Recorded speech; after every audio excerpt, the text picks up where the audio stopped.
Well, you know how they tell you a bird in the hand is worth two in the bush. I don't think it's worth that much at all. I'd advise you never try to catch a bird. It's only going to bring you trouble. I tried to catch a bird. I failed. Unfortunately, Filnyr succeeded. It turned out to be some kind of crazy punching, kicking, truth-telling acolyte of Karateka out to beat my butt. Lucky for us, she needs me to help with a cult of fellas who appear to be worshiping my prior writings. Ain't that a kick in the head? So, we ride for Robert's gift to interrupt a initiation. Has something to do with death and a murder stone taken from the sacked temple of Karateka. And we got a crazy monk with us who motivations remain to be seen. If that ain't our sweet spot, I don't know what is. Fellas, are you ready for some Dungeon Dance? Hell yes. Oh, yeah. Absolutely. Heroes rise, heroes fall. I see them on the front line, standing tall. They're risking life and limb to answer the call. But what they fighting for? Don't know, don't care, just along for the ride. But everyone must stand. I'm gonna make sure I'm gonna win inside. Hey, everybody. Welcome back to the podcast. As always, I am your DM. And we are here with John Watson. Heyo. Heyo, indeed. Oh, Sam hoorah. Frank. Sam Frank. Tom, do you know what the difference is between ignorance and apathy? I don't care. I don't know and I don't care. I'm just along for the ride. And Tim Carr, who just wants to get on with it. You know what I mean? I just want to play. Let's do it. He just wants to play. I want to He see what doesn't happens feel like next. This is play. I feel like this is also play. That's fair. That's fair. Well, you guys made your way from the mountain at last on two phantasmal unicorn steeds. Fellas, feels good to be on flat ground again, not gonna lie. I mean, it was nice to be on the mountain for a little bit, but I think I spent enough time there for a lifetime. Just to be clear, Robert's gift is a very high plateau. So there will be some up that has to be done, some rise. Heroes are going to have to rise. You know what I mean? Heroes may also fall. I hope we don't fall. But you have been following the Kia. That is the puncher, the monk, The nameless monk. Nameless monk that you have been following, for I don't think any of you have ever been to Robert's Gift. Is that right? Am I wrong in assuming that? It's kind of a wasteland.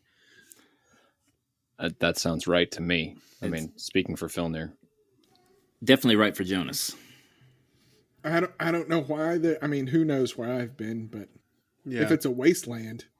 I guess actually no, because Abel has been there. Why? Because isn't that where the temple of Karateka is that he sacked? No, Temple of Karateka is near the Red Cloud Mountain.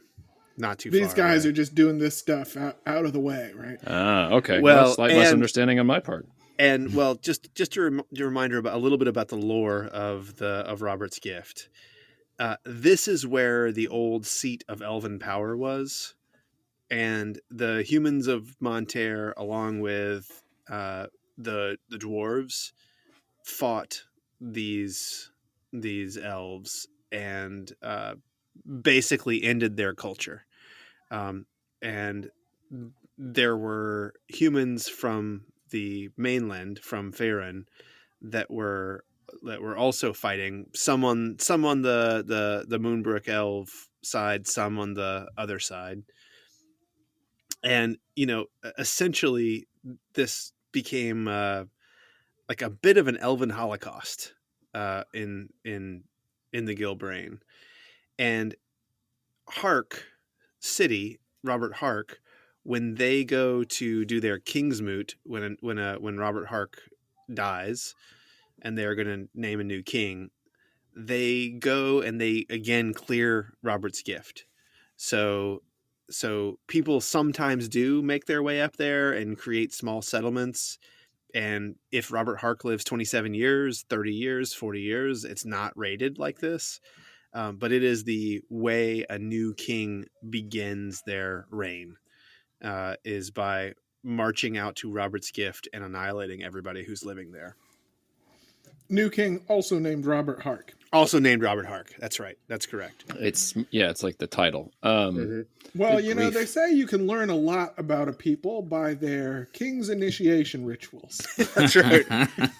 They basically reenact their big moment that got them started as a kingdom, essentially. So you'd think as soon as the previous Robert Hark dies, like word spreads and everybody's like, we got to get the F out of here. That's right. That's right. And the fact that you are heading to a semi-permanent camp of a death cult of Tempest might tell you something about their overall intentions. Like this is a place of death many times over through many generations, and they have chosen the place that they have chosen for very particular reasons. Right, because it's flat. Because it's flat. It's near running water. I get what you're saying. Yeah.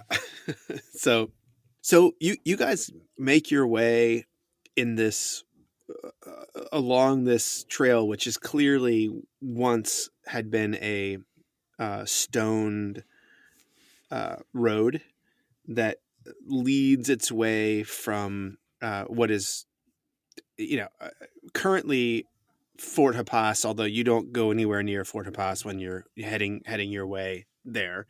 You meet up on this road, you sort of follow the Breen River a ways, and then you head off to the northeast and you head straight up for this.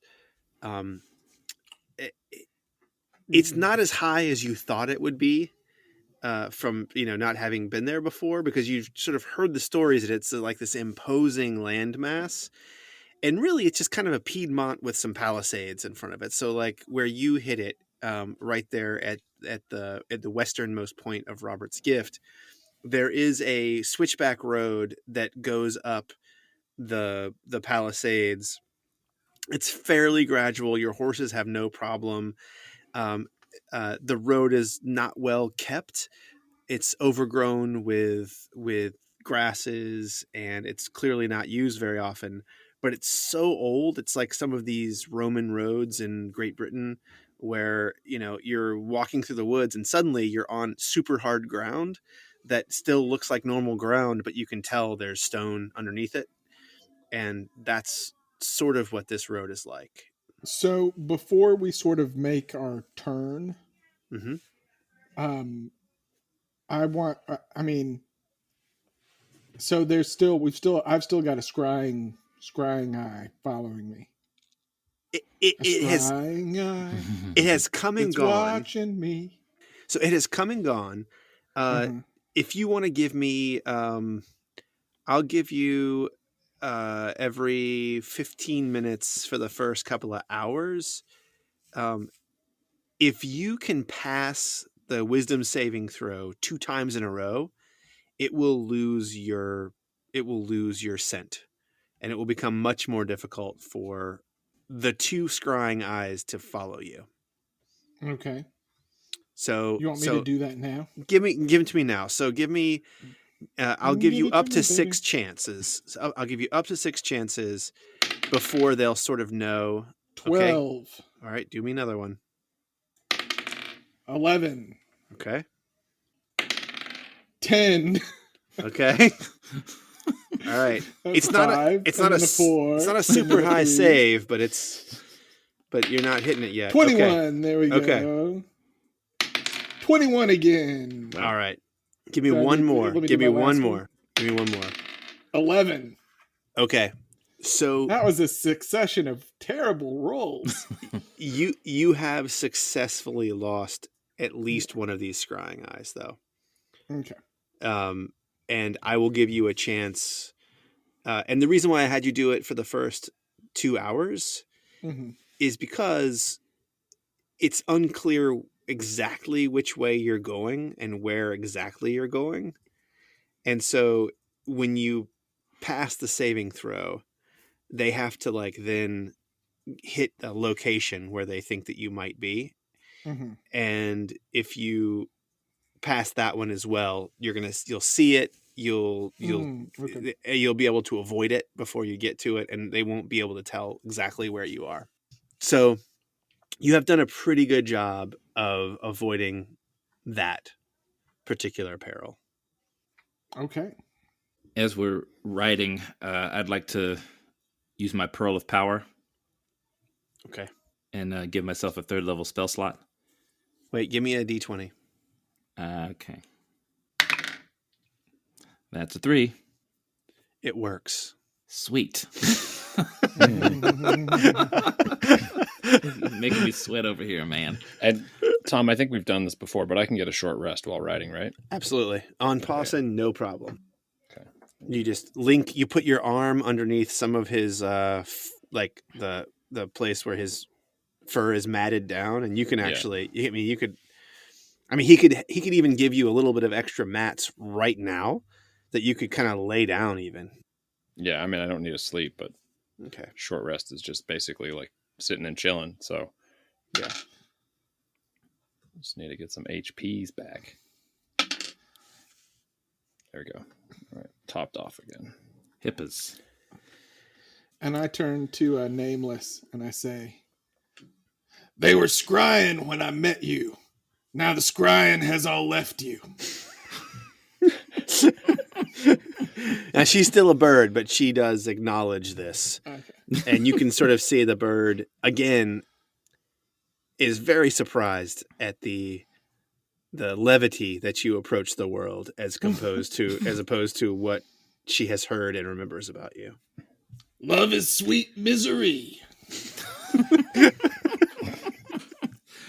In an effort to maybe get rid of another one of these, or just keep people off our back and get some answers, I'm just going to say, Nimrod, this is Ona Stilchavind. Do you have Waverly Cloud Sack spellbook, and why are you following me? Are you doing the sending spell? Yeah. Oh. He's just yelling at his horse. Yeah, right.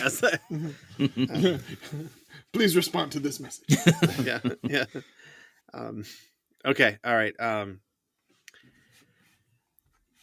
Wizard, I do have his spell book, and I will make you a trade. His spell book for the Griggly spell book that you still have. Over.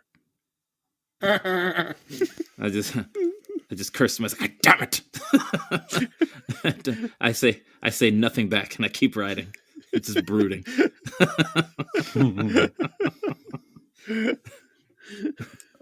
What is the plan going forward, gentlemen?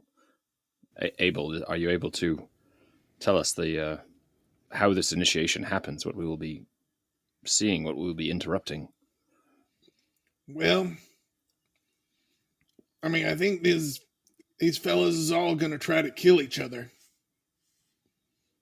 And they'll get each other pretty close to killing each other. And then they get suffused with power. And I suppose I'll try talking to them. Maybe try talking to this murder stone. And then see if we got to kill them all or not. Preferably before they are all suffused with power. What kind of power are they suffused with? It will make it harder to deal with them, I suppose. I mean, yeah. I don't know. Do I know the exact nature of the power? I mean, aside from what Nameless told us. You don't know exactly what this is. You did see 2 of your men do this initiation rite after you all sacked the Temple of Karateka. You had at least 4 lieutenants who were sort of up on this stuff as much as you were, and were excited to use the Euron stone, which is what they called it based on their understanding of the name of the god who created this stone and entrusted it to Karateka. It's very similar to the ritual that you had to perform after Paraso received the power from the spear taking the 200th life. Okay. And Do I know what it does? it makes them crazy good at everything. Yeah, we need to take care of him first because the spell makes him crazy good at everything. You ever seen the movie Limitless? Have you ever seen the movie Limitless? Fella takes a pill, makes all his wildest dreams come true. But there's always a price to pay. Yes, indeed. What's a movie?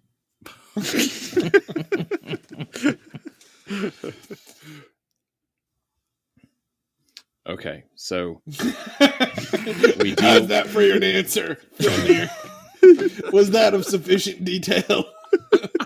It informs whether we will be waiting to see who has killed one another or waiting less upon arrival. Filnyr, are you a fan of Bradley Cooper? Never mind, don't answer that. Jesus Christ. Am I going to have an NPC named Bradley Cooper now? He's undercover as Will Tippin.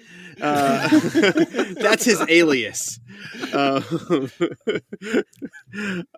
He's got some potions of like ultra intelligence. Yeah, right. That he has to take every day.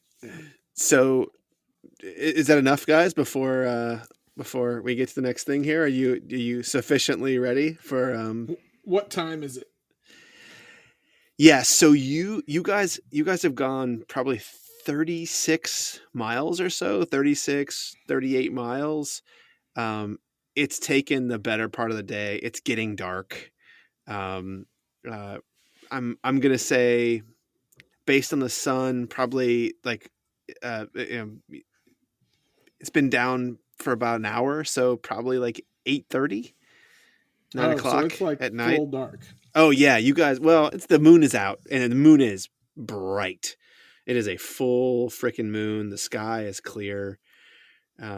It's kind of magical up here on the plateau. I'm going to be honest with you. It's like a wide open grass field. Sun has gone down. The moon has come up. So it's this like great plain on top of the thing. There's almost no trees. You don't see any buildings anywhere, though as you ride, occasionally there is the foundation, a stone foundation of something that looks like it may have been a tower, like a watchtower or something, or a gate every so often. And you stick to the road and the bird comes down and lands on your shoulder, Filnyr. And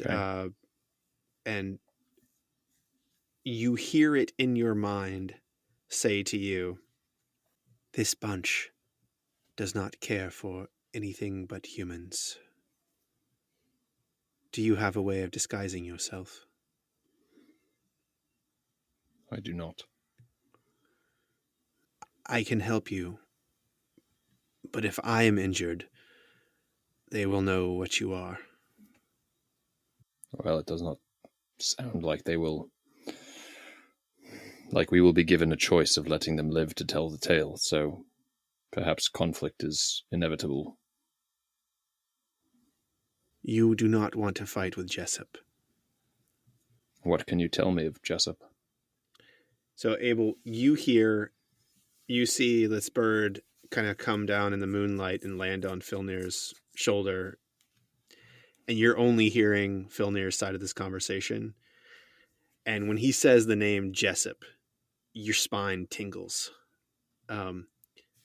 This was a huge centurion in your raiding parties in the last couple of years that you were still with an army. And this guy, probably 7 feet tall, you always suspected he was part giant, but, how do you prove something like that? He was just a big, big, big guy. And you've seen him do terrible, terrible things, both physically and also mentally. You've seen him cause people to die by the thoughts that he sends into their heads. Did you just say Jessup? Yes. Is that a name? you know? I think that bird needs to get over here. She transforms back into her. I asked you who was in charge of these form. men, and you said a rock was. Yes, well, Oh, bunch of little initiates, all reporting to a rock. well, the rock is in charge. I think Jessup has found a way to communicate with the souls trapped inside the rock. Maybe controlled. Oh, lordy. I do not know. So you cannot tell a lie, but you can conjecture. Interesting. I can tell you what I think. Fair. That is not difficult for me to do. I have tried to lie to you 3 times on this trip alone, but I have not been able to. Yeah, but you're a little withholding there with the full situation. Well, I guess that's true. Jessup is no match for you, is he? Abel? Oh, there was a time when playing on my pride could have been a successful gambit. Those days are long past. I wiped my butt with too many leaves to have any pride left. Can you tell me the plan one more time? Well, I was planning to lead Abel in and tell them that I have found the 12th initiate. Sometimes men lose their nerve before they arrive, so I don't think we'll have a problem with him filling one of those spots. 12 is the max. You could be his traveling companions, or you could stay outside of the temple. Mm-hmm. Yeah, then what? Well, once you're close to the rock, I believe that you can take it with your hands. And then she sort of stops and she says, there is a large boulder inside the temple. The large boulder is 30 feet high. I believe with your ability to travel through rocks, you will be able to step away and bring the Huron stone with you outside of the temple.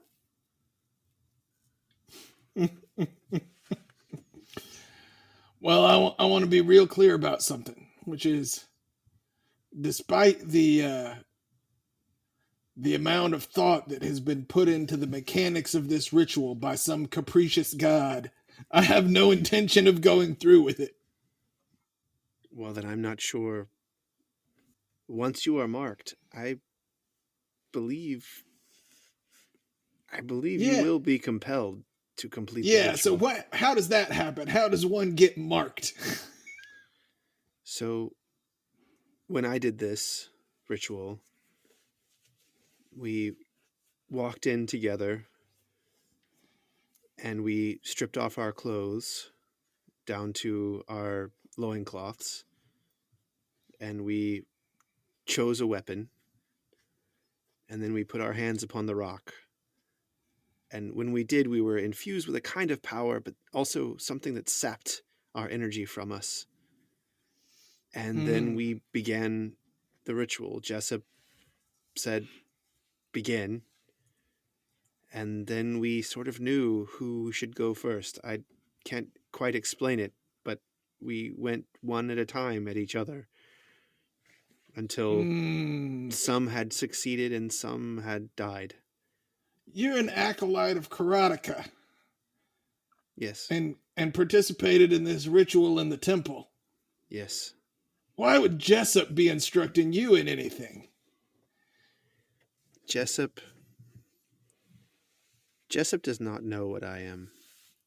He believes that I am a mute.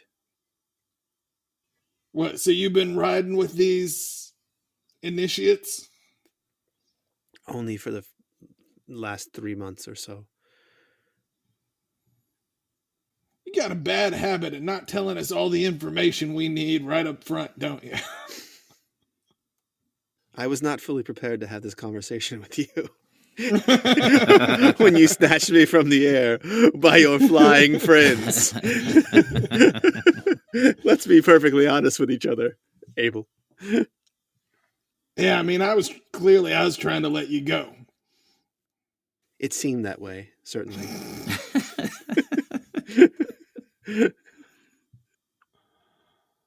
She says, it's about a mile up the road here. 11 of them, huh? 11 in Jessup, although Jessup is heard and not seen. Oh, Lordy, what now? Well, Heard and not What do you seen. mean he's heard and not seen? So the temple walls are only 4 or 5 feet high, but there are giant boulders scattered around the temple. It was once a temple. It is now just a ruin, a hollow shell of its once great elven self. I believe it was a bathhouse, perfectly honest with you.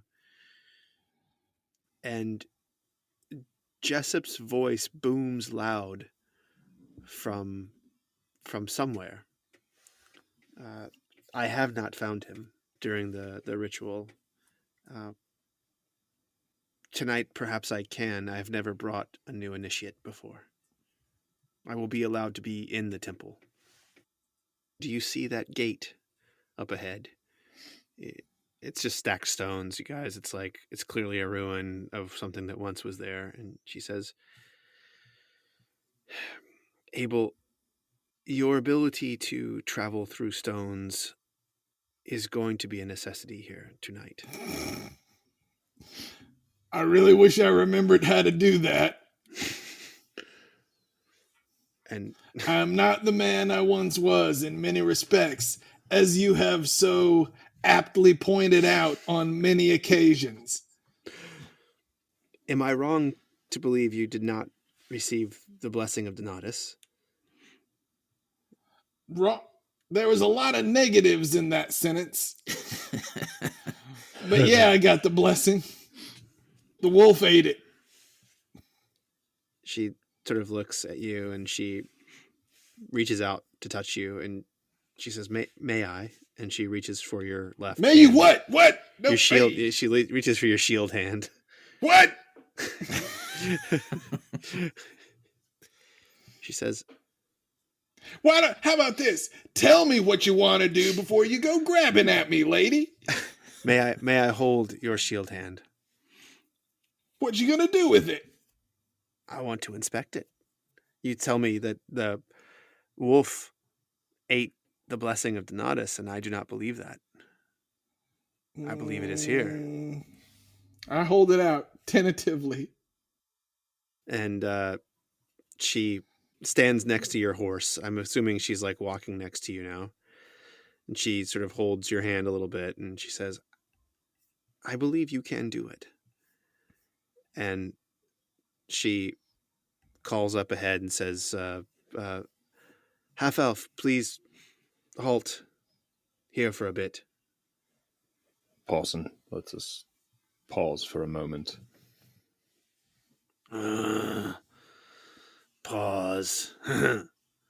and and and, and she gets on the ground and like with her hand starts to sort of peel back some of the top soil and gets down to like what's clearly a manufactured man cut cobble, like a large cobble,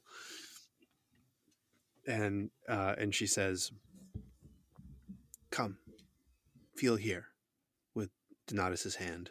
I feel it with Donatus's hand. Okay, so you can sort of modulate your hand a little bit to get part of the spell meld into stone. Like you've done that before in your life, and you sort of feel that that's something you can do with it. And when you sort of reach your hand in the stone, it can go in even further. And she says, okay, look at that rock over there. She points to like a moderately sized boulder in the distance. Okay, now put your arm all the way into the stone while you look at that rock and concentrate on it. All right, I do it. So in the moonlight, you can see that boulder, and you can see a hand emerging from it. Ooh. Abel, is that your hand? I flip Filnyr off. And the hand coming out of the boulder flips you off, Filnyr. And then I give him a thumbs up. And then it gives you the thumbs up. I was going to say that was quite rude and uncalled for, but I get the point. She says, pull it out. Don't leave it in. And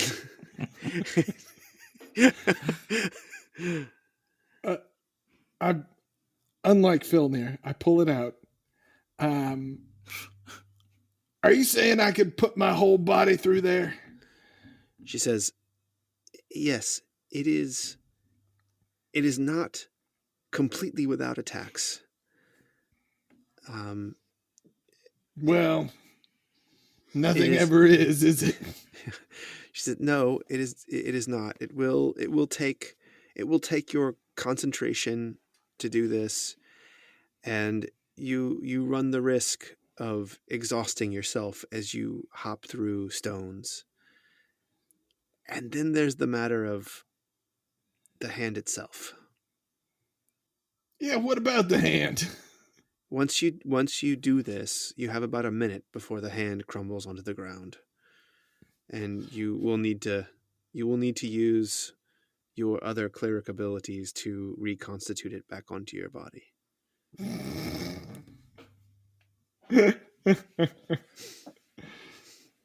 You're saying if he leaves himself within a rock for longer than a minute, total, or in one go? I'm saying that he will have about a minute to continuously jump through rocks and travel great distances.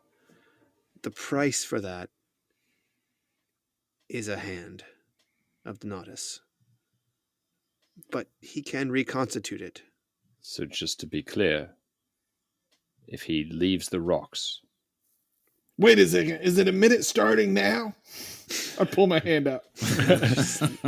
No, it is once your whole body is immersed in one of the rocks. And you have to want it. You have to want to do it. Abel, I will hold your foot. Well, does anybody really want to send their body through cold, hard rock? It's the kind of thing you do because you have to. I suppose that's just a semantic game I'm playing to avoid facing the uncomfortable truths of this situation. Well, Abel, perhaps this will work to our advantage because they will not expect that you can do this. You somehow grab the stone. They give chase toward you. Ionis and I wait on the opposite end. You come out of a rock near us, and we have a funnel of sorts that they must travel through, and as you recall, I can make some areas that are not fun to pass through. And Ionis, of course, can bring down fire from above. Have we given up on the idea of just riding in and killing everybody? We could do that. I thought you were planning to speak with them first. Well, So we would be an exit I strategy. suppose I better. I mean, most of the times in my life where I've gotten myself into trouble, it's because I thought riding in and killing everybody would be a good idea. On the other hand, this is a death cult of Tempest, so Most of these people are going to die anyway. I feel like most of them aren't going to be missed, you know. Not a whole lot of, you know, good family men in the death cult of Tempest. We'll leave it to you, Abel. Here's my worry. The rock, I believe, will only allow itself to be taken by one who has received its blessing one way or the other. This seems like a surprising mechanical intervention to force me down a particular path. I don't think you have to take part in the initiation rite. I think you have to be blessed by the rock. I think it has to allow you to touch it. And how does one receive that blessing? Or has he already had it? Did you touch this thing when you... I mean, tell us what the sacking of the Temple of Karatka entailed, Sam. I mean, it was really just, you know, war was happening. It was a rich temple. A lot of gold, a lot of jewels, a lot of offerings there. And then also the possibility, I suppose, of this stone that could potentially perform this ritual, but it was mostly a mercenary thing. Yeah. You know, it was nothing against Karatka himself, nothing. This was just like a place to gather more resources for the war. Okay.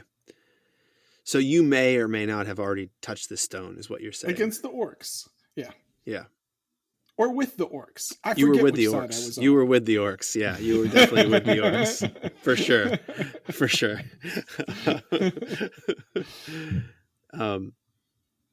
Yeah, so you know, she just tells you, I had never touched the stone until taking the blessing, so I don't know. You may already have received the blessing of the stone. Okay. Okay. All right, fellas, let's shall we determine a rendezvous? Yes, you want us to be your exit strategy. That's a word I learned from Paraso. Only good thing that fella ever taught me. So, Sam, mechanically, I just want to tell you, your rock stride ability is identical to the 5th level druid spell Tree Stride, except at the end of the minute or when you lose concentration, your left hand will crumble onto the ground, and you will need to cast the 4th level stone shape spell in order to put it back together. Okay. But if I put it back together as a stone hand, you could do this again. It will function? Okay. Yes. Yeah, that's right. That's right. It's essentially the taxes at the end of the spell instead of at the beginning of the spell. Could I make a better hand? Like, I don't know, give myself 6 fingers or something. You know? Yeah, for like sure. A crab claw. Like it's very hard to give the middle finger if there are Absolutely. 2 middle fingers. Absolutely. Yeah, that's true. You could definitely do that.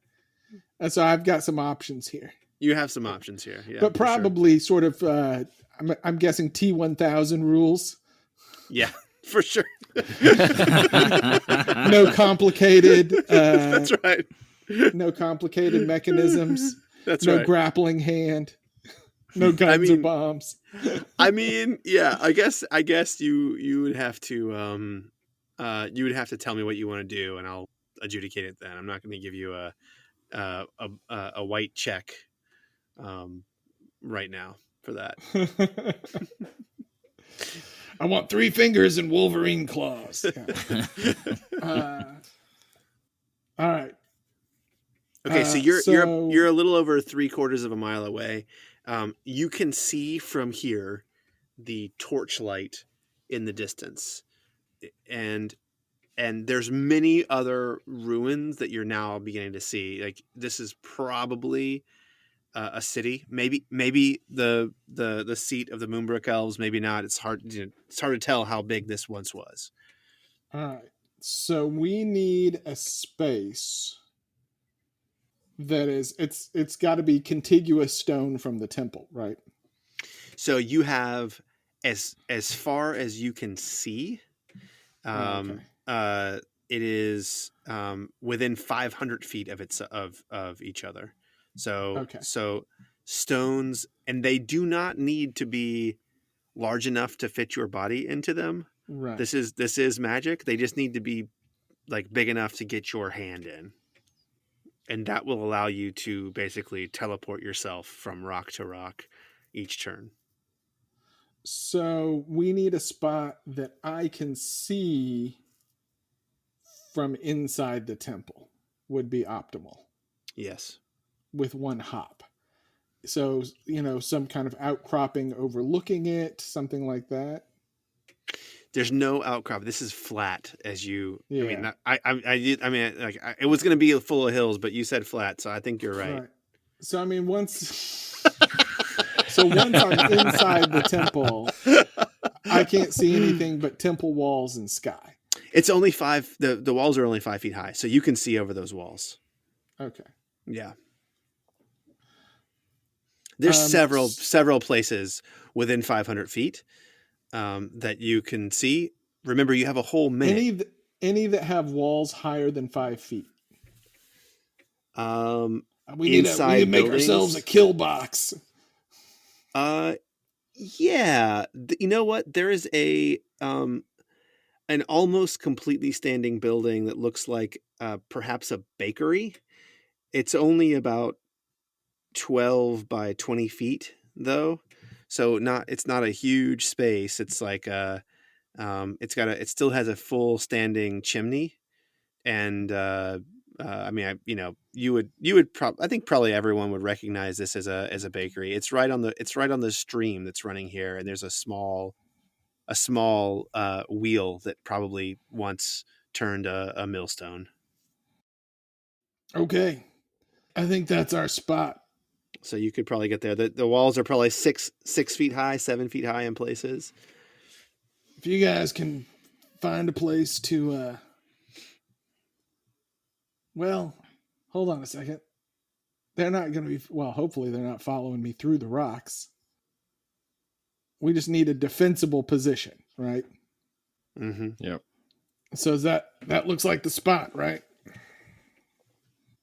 Looks pretty good to me. Monk, you did say something about being able to help me not appear as a half-elf. Yes. I can do... I mean, really, I think all it is the ears.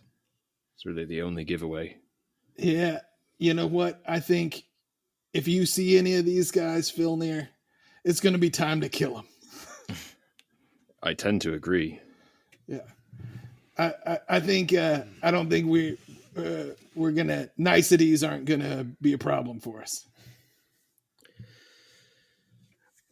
So I will just say this.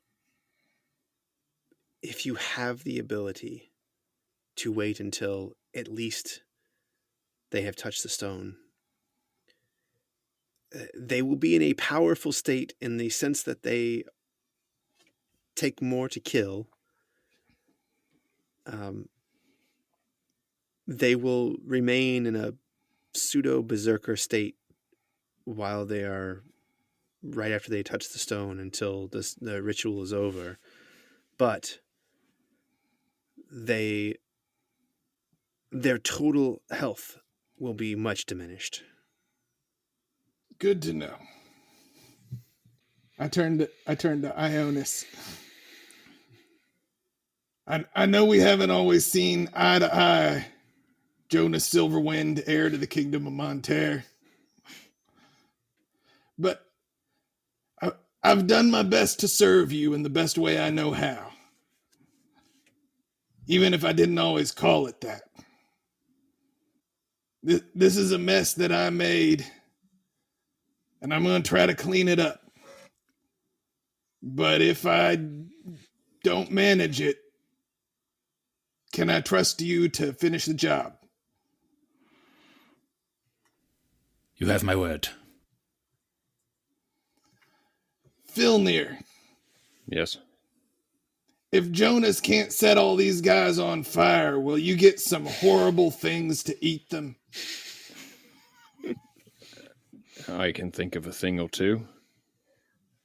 Before we go in, Ionis here, take one of these Revivify potions in case you are closer to Abel if he goes down. Yes, thank you. What's our diamond dust situation like?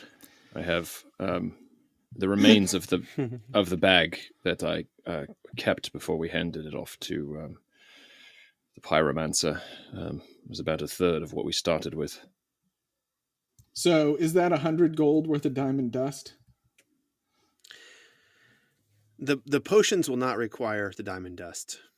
Yeah, I know. Yeah. Can I have you? Give me that diamond dust, Filnyr. I may need it. Sure, of course. All right, I give him that. It's been a hell of a ride, fellas.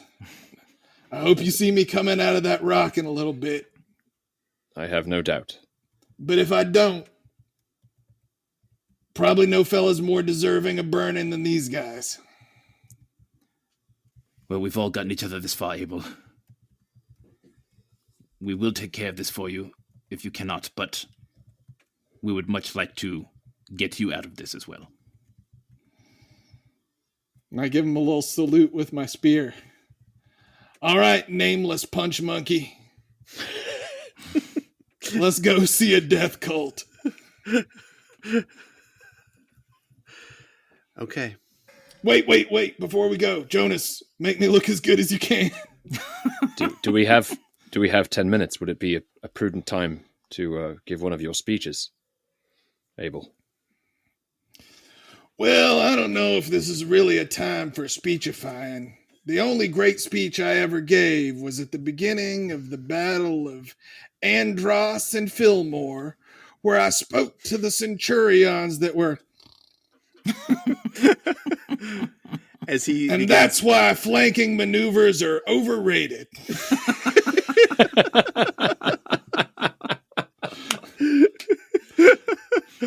We almost got it. Sorry, Todd. Yeah. And as he is beginning his inspiring speech, the monk punch monkey, whatever you called her, begins unbuckling your armor and helping you doff your what do you wear? Plate? Wait a second. Why would I be doing that? Because the initiates all wear loincloths, man. Yeah, I'm not. I'll do that in there. I'm not walking in that way. Would you rather have your armor here with your friends, or would you rather have it in the temple with Jessup? No, I'll have it in the temple with Jessup.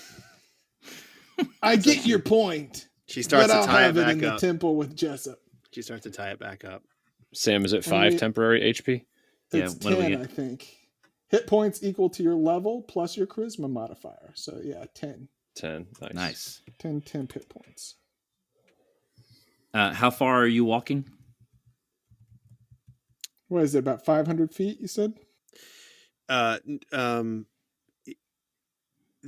building is about 500, 1,000 feet away from the temple.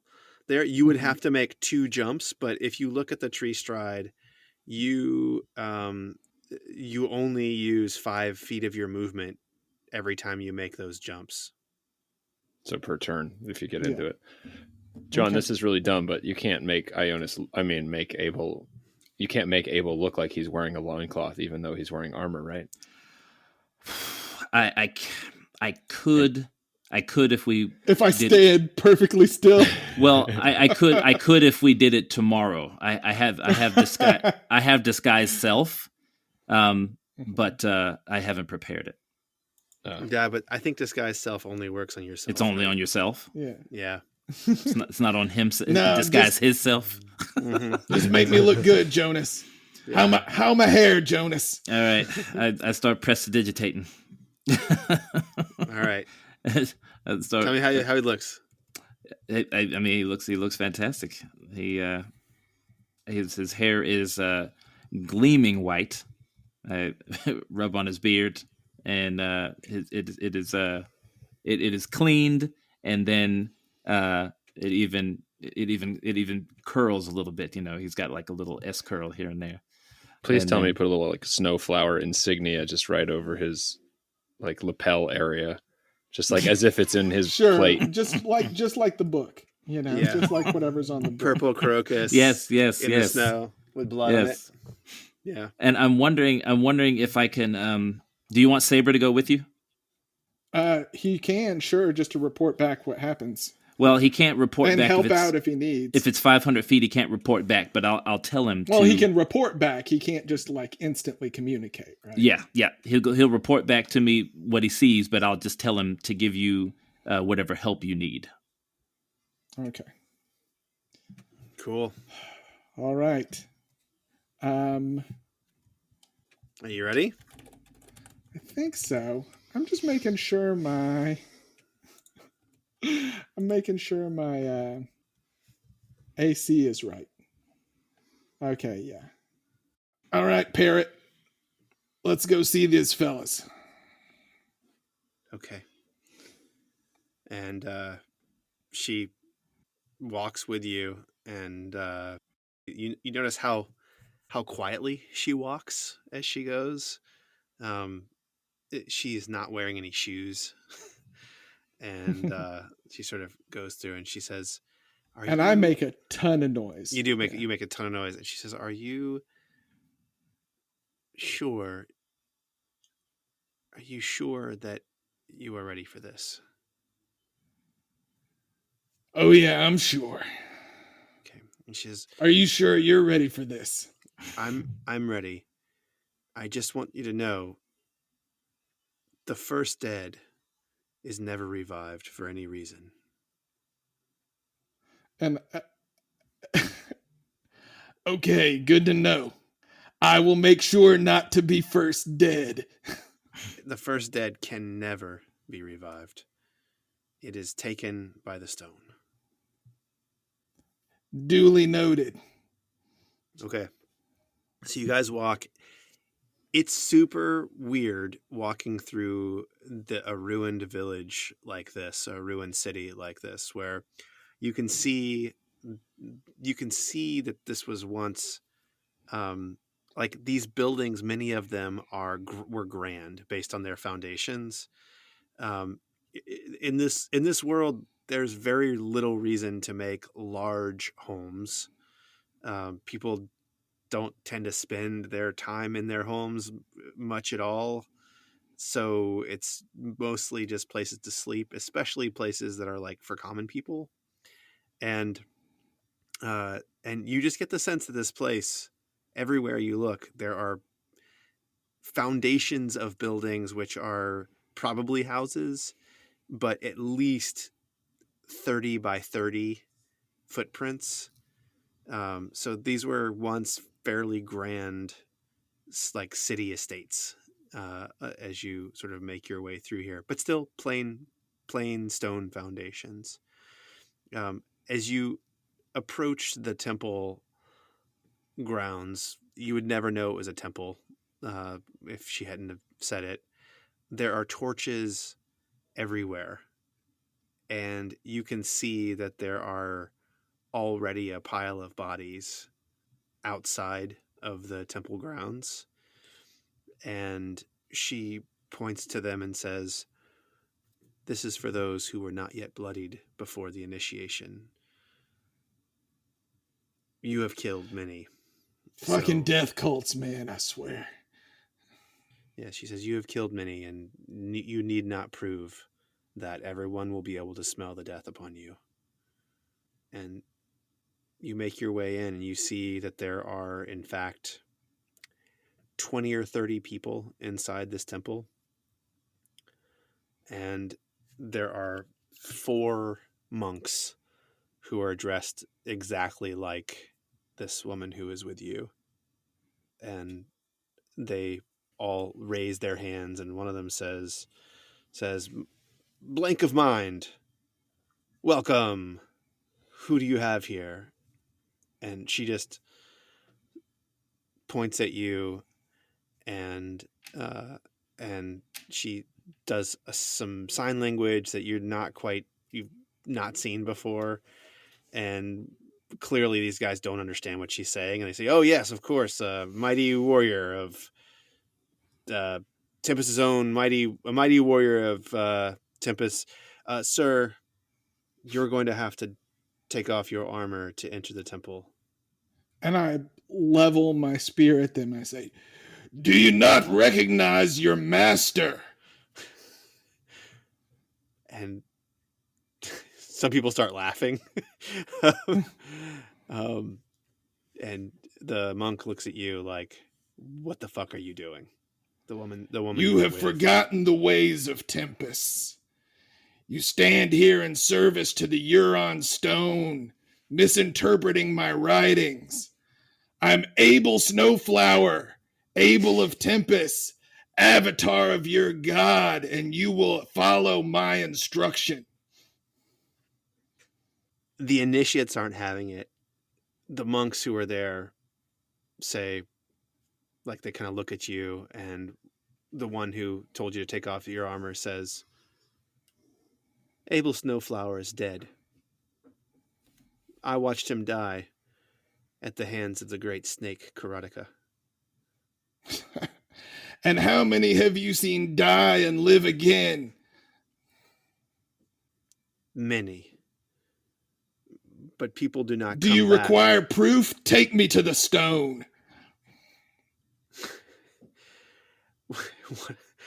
The one who is talking says, "I will require proof, but you will not touch that stone." And he motions to his initiates. He says, "Back away, back away. You plan to wear that armor in my temple?" Who are you? "Corrigan is my name. I rode with Abel Snowflower when I was a young man. I would recognize him anywhere, and you are not him." Do I recognize this guy? No. Can I do like a history check? No. Well, you know what? Give me a perception DC 10 with advantage. Well, let me ask first, how old does this guy look? He's like 35 years old. He would have had to be 13 or 14 years old to ride with you. Like, there's no fucking so I'm not way. gonna roll. I last rode to battle, excepting these last few months, over 20 years ago, and you would have been nothing but a newly whelped pup. No wonder I don't remember your face or your name, Corrigan. Old man. And he holds up his hand. He says, "Stay back, stay back. Old man, I'll give you a good death tonight. Come and get it." Do I see where the stone is in the room? No. There's a lot of torches around. Okay. You don't even need to do a perception check. It is not in this temple yet. Okay. "Prove your worth, and I will take you to the stone." Well, proving my worth to you will do no good when you are dead. Will killing him prove my worth to you? And I gesture to the men around the room. The monks that are there, they sort of like nod to you, Mhm. and one of them pulls out a potion and holds it up and says, "To the victor." And he puts it down on the ground. Very well, Corrigan. Let's see if you've learned it all in your last 20 years. All right. Tim is shaking his head. He does not agree with this. I don't like this at all. Tim does not like this. Well, you know me. I've got Yeah. contingencies and contingencies within contingencies. That's good.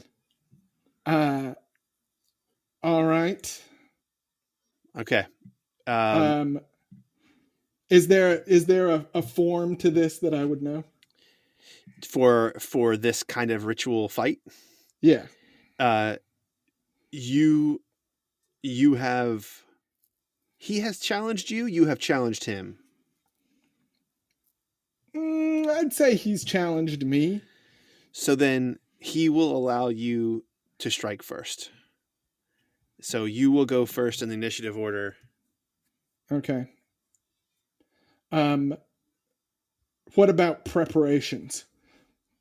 Oh yeah. I mean, they're gonna clear a spot for you. You'll have a minute or so to get ready here. Okay. All right. Then I take Filnyr's diamond dust out of my pocket and I use it to cast stone skin on myself.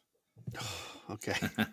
Nice. I'm just imagining like the Cliff Booth versus Bruce Lee fight from Once Upon a Time in Hollywood. Yeah, this is like I'm hoping that's what we get. Yeah, but, you know. yeah. Sam, at some point you have to go, just like that. That's the moment. That's the moment. So until the spell ends, I have resistance to non-magical bludgeoning, piercing, and slashing. Okay. Heck Do you yeah. have? Does this require concentration? It does. Okay. All right. All right. And we square off. And several initiates come up to you and say, they're like crowding around you, and one of them looks at you and says, he will surely kill you with that armor on. Are you certain? Are you certain you want to leave it on?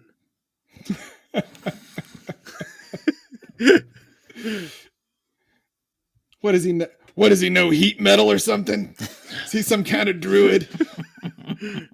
He is no druid of the land, that's for sure. I really hope that you are Abel Snowflower. Yeah, no, I'm gonna leave it on. And this initiate puts his hand on your shoulder and says, "Every war must end, brother." And then I say, wait, there's one thing missing. What If we are fighting in honorable combat to honor Tempest, we should feel his presence in the room. And the combat should be performed under the eye of the Huron stone. Corrigan is skeptical. Roll a persuasion check. 16. So Corrigan kind of like, at first he's like, this, what the fuck? And then he's like, you know what? You're not wrong. Old man, I apologize to you for this. If the Huron stone is here and you are the first one dead by another man's blow, you don't come back from it. My apologies to you, Corrigan. You'll be meeting your god sooner than you planned. Bring out the stone, Jessup. And you see this like shape of a man, and you see the shadow first being cast by the torches, and you can see that the shadow is so long. Like, he just looks like he's going to be super tall when the shadow kind of comes in. And then he ducks his way in under the like makeshift doorway. And you recognize this man from the last few campaigns that you were involved in. He is the pseudo giant that you used to ride with. And at first, you're kind of like, this guy is so imposing still. But then you see the years have not treated him well at all. He probably used to be around 300 pounds. He's now probably 500. He waddles in. He's barely able to keep himself together, but he's holding this object in his hand that looks like ancient power. And you have seen it before. This is the stone from the Karateka temple. And he comes out and he says, Corrigan, are you sure? Corrigan. Hey. There's a man who should know me. Who? Jessup. Do you remember when we burned the town of Evenfall? That was a night I wouldn't think you'd forget the way my face looked by a fire. Snowflower? In the flesh. Corrigan? Has the challenge been accepted already? Yes. Then may Tempest keep your soul. And he goes and he puts the rock in front of Corrigan. And Corrigan touches it. And you can see something happens to him. And he looks infused with power, but also diminished. You see his face sort of drips like it's much, much older. And Corrigan walks over and says, every war must end, Abel Snowflower. So we're to follow the old forms, are we? And I reach out to touch the stone that he brings over me. And I touch it with the hand of Donatus and travel into the stone. Oh, shit. Oh, shit.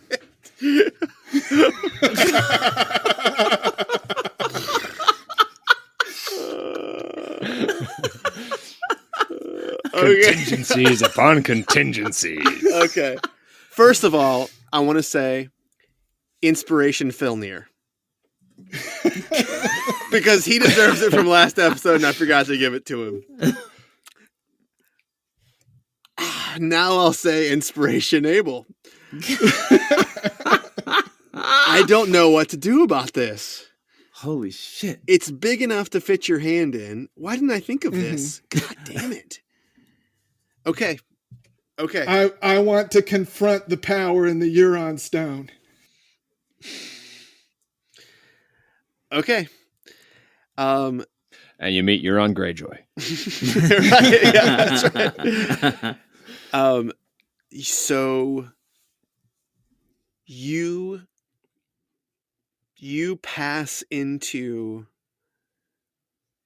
a tunnel that is a dark, like onyx, but it's stone. It's clearly stone on the inside as you move into it.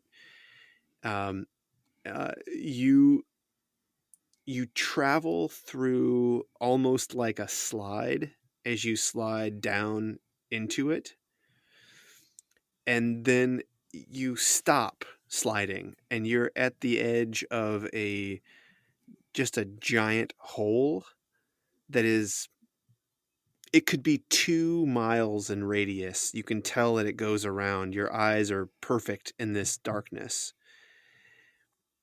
It's only about 20 feet down into it, and down inside of it, you see just a crush of nude men and women, almost exclusively human.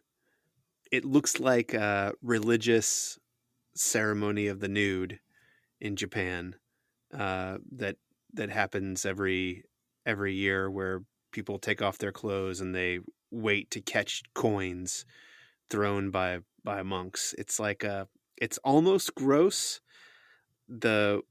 All of the skin that's down there, and they're just howling.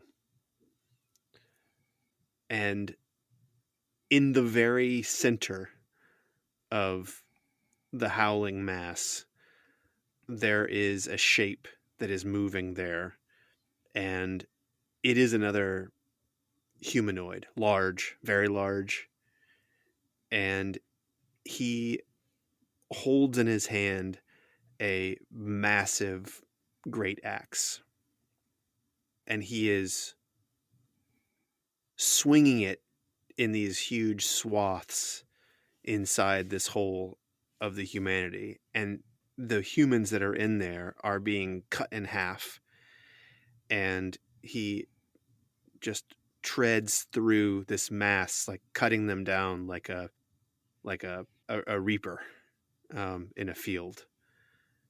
And as he walks past them, they reform their bodies and continue howling. And he is moving toward you at a slow and steady pace from the bottom of this hole.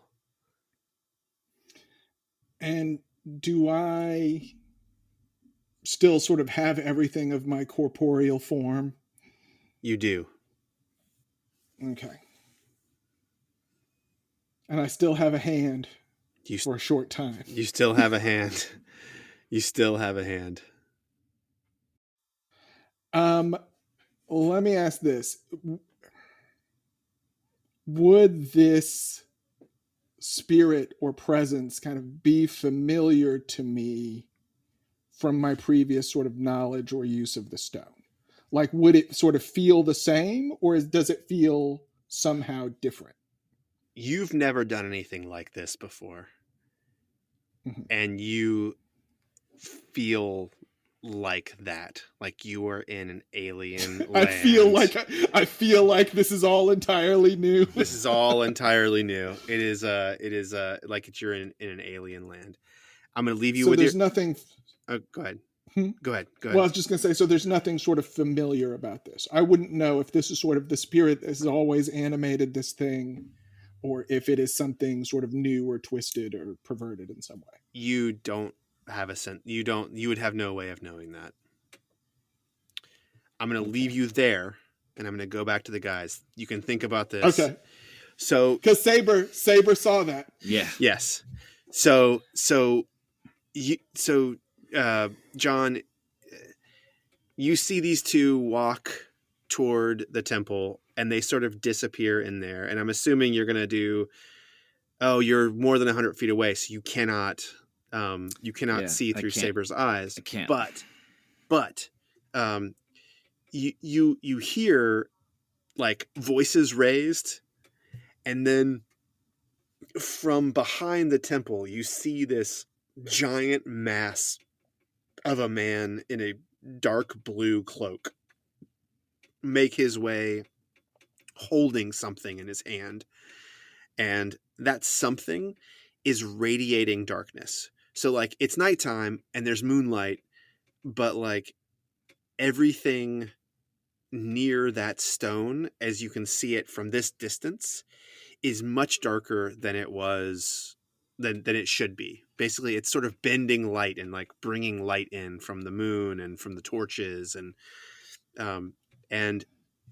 he turns into the temple, and then you hear like a giant commotion in this thing. People are freaking out. There's someone who's yelling. Someone else is saying, drop it, drop it, drop it. And then you hear, what have you brought in? What have you brought in? And it's so loud. It's like booming. It's like someone has cast the thaumaturgy spell and is making their voice like so booming out of this temple. And I suppose if the walls are only 5 feet tall, they can kind of see people. You can see people's heads and things, but the torchlight is like making things go. It's going up, and so you can just sort of see tips of heads and things. You can't see what bodies are doing at all, and only when people are right next to those torches. Yeah, imagine it's mostly shadows from torches behind silhouettes and things. And I couldn't see Abel or what happened to Abel. No. You did notice he did not take off his armor. Yeah. I'm just gonna. I'm gonna say, Filnyr, I don't know what's happening. This doesn't sound right. I'm going to. Well, it sounds like they are upset. Maybe they have discovered Abel is in fact Abel.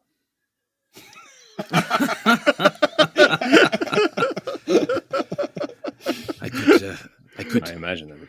I could get a little closer and find out what Saber is seeing. I can accompany you, keep you safe, but I have no way of, aside from my eyes, knowing who else might be around. Or we have no scout. We have no recourse if they find us, aside from to defend ourselves and probably deal with whatever alarm is raised. Well, let me try something. Tom, if I understand this correctly, I can move into Quicksilver Honeysuckle and be invisible. Yes. You would have to cast Quicksilver Honeysuckle first. So and then I'm going to cast Quicksilver Honeysuckle. And for our listeners who don't remember, Quicksilver Honeysuckle is what? Is Expeditious Retreat on steroids. Yes, on steroids, yes. Yeah. I can concentrate on Expeditious Retreat and another spell. That's right. Yeah. So I'm gonna turn on Expeditious Retreat, Quicksilver Honeysuckle, and then I'm going to go invisible and try to speed closer to Saber and get the information, and then I can speed back to Filnyr if need be. Okay. Ionis, where did you go? Just stay here. I shall return. Filnyr, are you going to stay there? Yeah. I'm going to explain to Filnyr what I'm doing. Yeah, no, that's fine. Yeah. Okay, so you only have to be about 100 feet away, right? 100 feet, yeah. So you, when you get 100 feet away, you sense that you're close enough to do it. Mm-hmm. Remind me of where Saber was. He should have been beside Abel, probably hidden, like they didn't notice. Okay. That he was there with him, but he's, he found a spot to like hide under and view everything. Okay. So he's not gonna have to roll. He's really good at hiding. He's a small like marmot, right? like he's not that. I'm not gonna make you do that. So when you get there, when you start looking through his senses, you see that that Abel is gone. There is the huge man that you saw come in. Mm-hmm. He is down on the ground, still holding on to the rock. Mm-hmm. And there are people who are next to him who are like trying to administer some kind of potion to him. And you see the monk that you came in with, and she is holding a dart, and she says, "And I have many more of these. Do not move. Do not attempt to touch the stone. Jessup is gone. He is taken by the stone. It is a full moon. He is the first dead." Son of a bitch. And the initiates are sort of like really don't know what the fuck to do. And the monks are moving slowly toward her. as she holds these darts in her hand. How many monks do I see? You see 5 now. 5 monks. 5 monks, and there are 11 initiates there. 5 monks and 11 initiates. And do I know, like, the initiates? They could be clerics. They could be whatever. No one here is wearing armor. The initiates look like a mix of commoners and maybe people who have been warriors. Like they don't look like top-notch fighter adventurer types. Okay. But like you're looking through Saber's eyes, it's hard to see. He's down low like that, but he is witnessing like them all kind of like slowly approaching this monk. And no Abel. Now, Saber can also kind of like relay images. I do have, Yes. okay, I also get like all of what happened. Everything that Saber saw floods my brain. Okay, so you see it. You see Abel like reaching into this stone, and it's so super, super, super crazy weird. It looks like he reaches into the stone, and then it's almost like his body explodes. Like it's not like a violent explosion, but like it just gets big, and the light from his body fills the whole temple.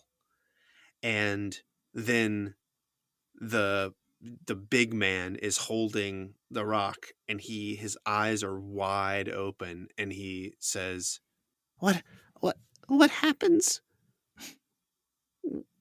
when a god goes inside another god?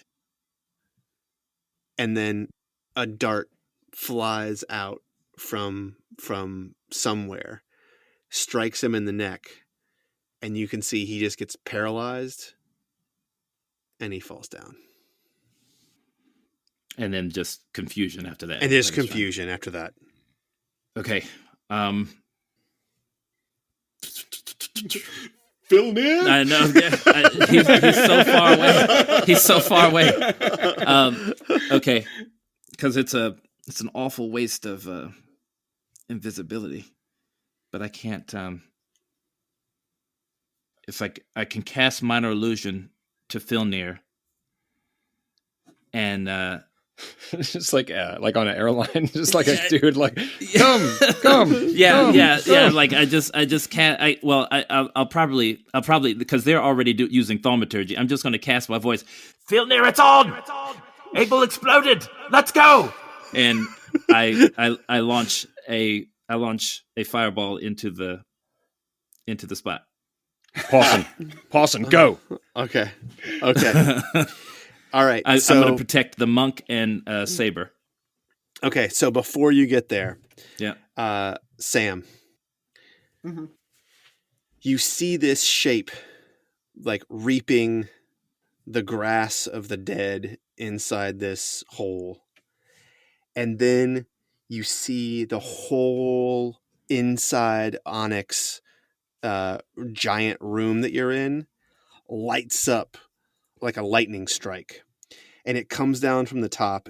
You can see every single nook and cranny of this space, and it hits and the lightning strike hits the ground next to this figure, and you see down on one knee, kneeling, is a young Jessup, just the way you remembered him, full armor with his shield and his warhammer, and he looks up for a moment and he says, "Abel Snowflower, I'm here with you." and the Reaper turns, cuts with his giant great axe, cuts Jessup in half. He falls over, and as he falls over, you see his armor disappears and his shield disappears and his warhammer disappears, and all that's left is his sliced body in a loincloth. And the Reaper looks up your direction, and he's wearing this long dark hood over his armor, and he lifts his hood off. And thus ends episode 39 of Every War Must End Dungeon Dads podcast. God damn. God damn. Holy crap. Oh, I cannot Well, we're believe. going to have some stuff to talk about in the bonus. huh? We really oh, are. indeed. Yeah. I cannot believe you went into that rock. Oh my god. I mean, I telegraphed that it was a possibility, I guess, kind of. I didn't think you were going to do that now. right. What are you going to do? What are you going to Yeah. do? Yeah. Well, yeah. Like I said, I don't want to talk too much about it here. We'll get into it in the bonus episode. But, sometimes the best way to get out of a situation is to keep your enemy off balance. And sometimes that also means your DM. Yes, indeed. Part of me is wondering how time plays within the stone and without too. Right. This is like a interstellar, multiple layers. I don't know. It's crazy. This is going to be intense. We'll have to get into it. Yeah. I'm so excited. Yeah, me too. All right. Oh, For fellas. episode 40. Yeah. Episode man. 40 is going to be a really big one. Yeah. It's a really big one for us personally, but also this might be time to roll up a new character for one of you. Oh boy. Good grief. Oh boy. Well- All right. Well, get on that Patreon, get the bonus episode, hear what all our thoughts are before we get into the next one. And please go leave us a review on Apple Podcasts, on Podchaser, anywhere. Tell some Spotify. friends. Spotify, Follow us on yeah. social. Yeah. Thanks, We appreciate everybody. you. Join listening. our Patreon. Get on our Discord. That's right. Yeah. A lot of Yeah, fun that's being right. had on the Discord is Yep. really fun. It's really, We're really, on there really fun. a lot. Yeah. Yeah. Yeah. So we you get really direct are. access to us too. It's so much easier for me than Facebook and Twitter and all the other ones because it's like it Oh, yeah. makes sense in my life. Because when someone writes something, they write it, and that's what the thing that they mean to say is. I don't understand all the other stuff. Like there's like a whole like language of the rest of the social media thing that I do not understand. So this is like one that fits my. In case you forgot, you're listening to Dungeon Dads. Yes, we're just underlining the dad's part right now. Sorry. No, Tim is great with Twitter. I'm just not. Hey, listen, we've been And helping on that people. note- Yeah, I was gonna say we've been helping people like with homebrew some spells and feats and stuff. So get on the Yeah. Discord, Yeah, get on it. get on Patreon, It's join cool. us. All right, thanks Toodaloo, everybody. everybody. Toodaloo, everybody.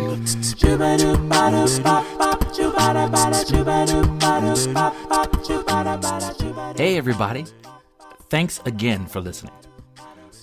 I know we just asked you to go rate and review us like just a second ago, but I bet you never thought leaving a podcast review could help feed someone hungry. Well, it can. Head on over to Podchaser and leave a review during this month, the month of April, and they'll donate money to Meals on Wheels USA. Podcasts that reply get double the donation. So please, head over there and write reviews for all of your favorite podcasts. But start with ours, so we can reply. Podchaser.com/Dungeon Dads. Review us and do something nice for somebody else.